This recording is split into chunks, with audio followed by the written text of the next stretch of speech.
Mahirap mag-move on. Pero mas mahirap mag-move on mag-isa. Pero dito mo mapapatunayan na naka-move on ka na kung kaya mo nang maging masaya nang walang kasama. Pero yung proseso na yan, mahirap yan. Madilim, masakit. Hintang ina matutulog ka. Hindi mo namamalayan nung umiiyak ka na pala. Tapos tangina, pagising mo sa umaga, hahanapin mo yung maskara, susuotin mo para ka makangiti sa harap ng ibang tao.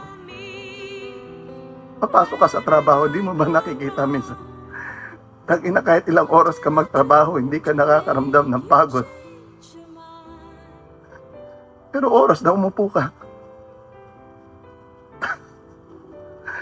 mapapatanong ka na lang sa sarili mo, putang inang buhay ko to.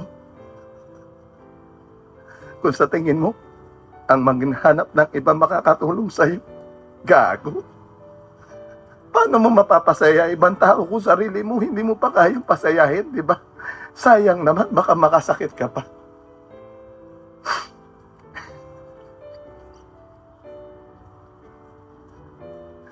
Hayaan mong dumugo hanggang putang inang yan matuyo. Oras lang naman makakapagsabi kung makakalaya ka na. Mga alaala, putang na paikot-ikot lang niya sa ulo mo. Hayaan mo mabura isa-isa. Hayaan mo lang. Ganun talaga ang buhay. Minsan nasa taas, minsan nasa baba. Naku, kakayanin. Kailangan eh. Ayoko mawala. Sayang paiyak-iyak ko. Hindi ko na mamabasa yung mga komento nyo.